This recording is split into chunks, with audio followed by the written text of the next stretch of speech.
Hello students, we will see the next topic, that is the wagering agreements is over. Next one is the contingent contract. A contingent contract is a contract to do or not to do something if some event collateral to such contract does or does not happen. Okay, a contingent contract is a contract to do or not to do something if some event collateral to such contract does or does not happen. Okay,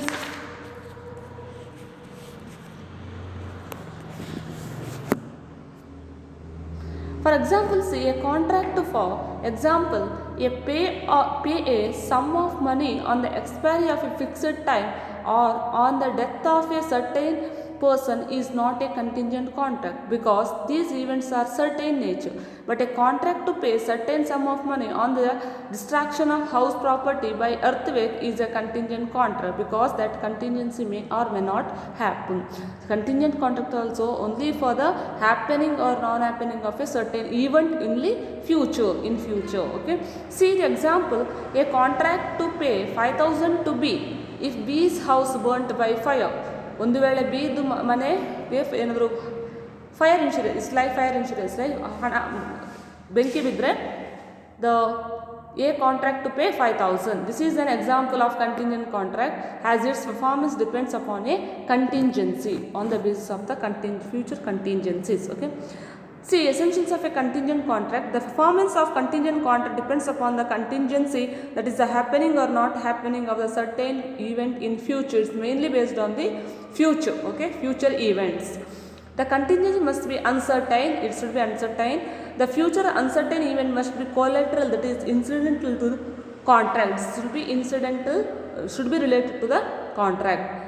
The collateral event or act may be contingent on some act of party to the contract or on any act of the third party. Okay, next we will see what are the main rules regarding the performance of contingent contract. Okay, first one, as per the section 32 of the Indian Contract Act, a contingent contract dependent upon the happening of a certain event cannot be enforced by law until that event happens. If the event becomes impossible, the contingent contract becomes void. Actually, the contingent contract is not void. If that particular event is not happened, then it becomes void. Under section 33 of the Indian Contract Act, a contingent contract contingent upon the not happening of an uncertain future event can be enforced when the event does not happen or if that event becomes impossible and not before. Okay, and third one, under section 34 of the Indian Contract Act, if the contingent contract is contingent upon how a person will act at an unspecified time, the event shall be considered to become impossible when such person does anything renders impossible that he should act within such definite time or otherwise than under further contingencies. Okay, as per the contingent contract, a person have to do certain work within a time. If the person is not able to do a particular work within a time, means then it becomes the void.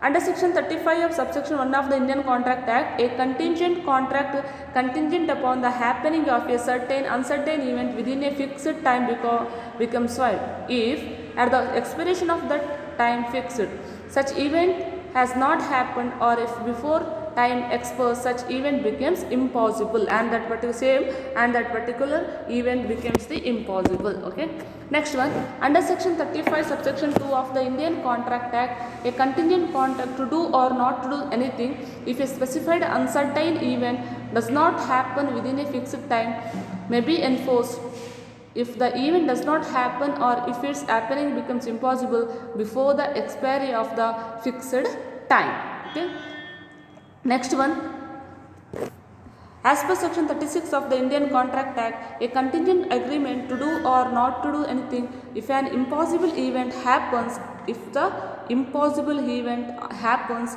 he is void whether the impossibility of the event is known or not known to the parties to the agreement at the time of when it is made. Impossible event happens means becomes the void whether the impossible event is known or not known to the parties to the agreement at the time of when it is made. Okay, this is about the contingent contract. Next, last topic we will see what are the main difference between the contingent contract and wagering contracts. See, First one, what is the difference?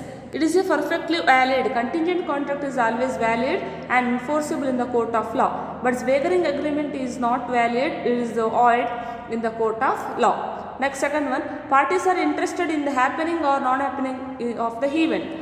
Neither party is interested in the happening or non-happening of the event other than the money he will win or lose. Under the wagering, only the money is important, but here happening of the event is important.